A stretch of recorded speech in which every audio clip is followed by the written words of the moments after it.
related point came to mind this morning, and we have a situation where our membership, many of our members are taking care of elderly parents one way or another, either the parents are living with them, or they're visiting them regularly and interacting quite a lot.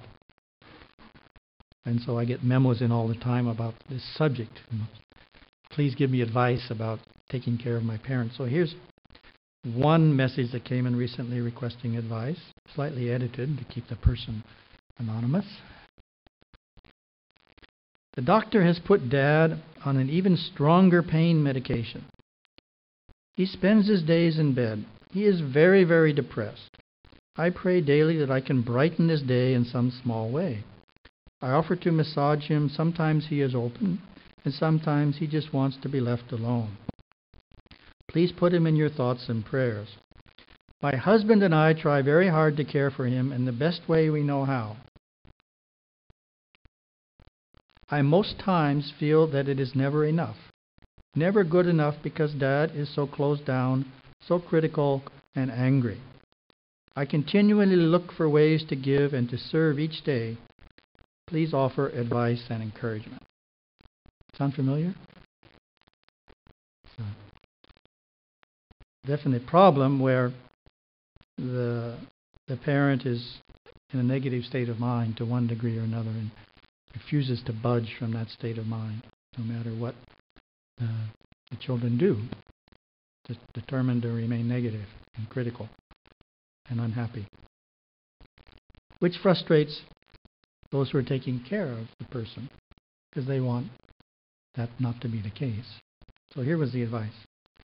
Regarding advice in caring for your father-in-law, it is enough to do the kindly act. If it is appreciated or not from a karmic point of view doesn't matter. You are creating good karma by fulfilling dharma. So that was the advice. In other words, don't expect the person to be other than depressed, which is depressing you. The person's remaining depressed, father or mother. So you're discouraged because what you're doing isn't changing that. So that's frustrating yourself unnecessarily, because what you're doing is all you can do.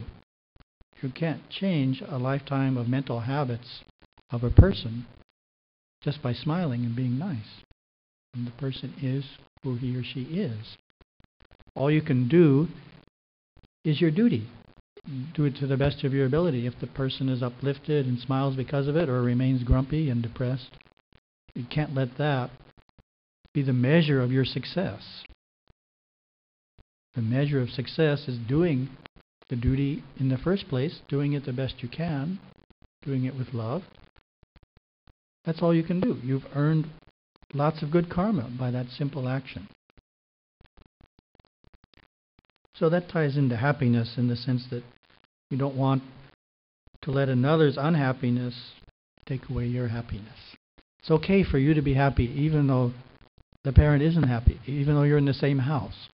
It's not against the rules to smile and laugh and joke around just because the parent won't.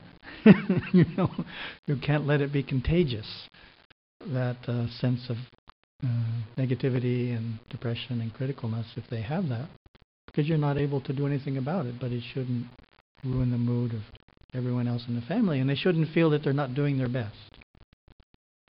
So this applies to everything we do for others in life. Take the same principle.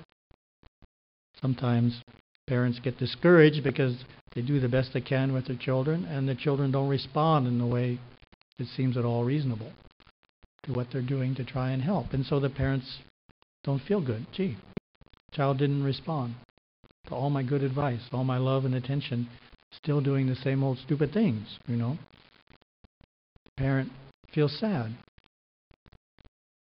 But why should you feel sad? You've done your duty.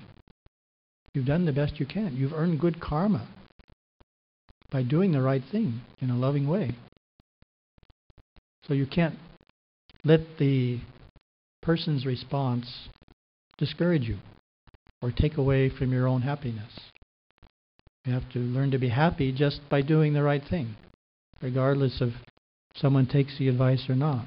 Imagine Gurudeva, he gave so much advice over the years. If he was unhappy every time someone didn't take his advice, he'd be terribly unhappy, right? So we always have to look to Gurudeva and see how he did it. He was the master of these kinds of insights into life, and definitely he would just give the advice, and regardless of if the person took it or not, remained unhappy, became happy, whatever, Gurudeva was Gurudeva. His consciousness wasn't moved by the person's response. So we need to be the same way, because it influences us more than we realize. We get burdened more than we realize by other people's responses to our good intentions. And that takes away from our happiness. So we don't want to take away from our own happiness. There's no reason we can't be happy, even if others aren't, that surround us.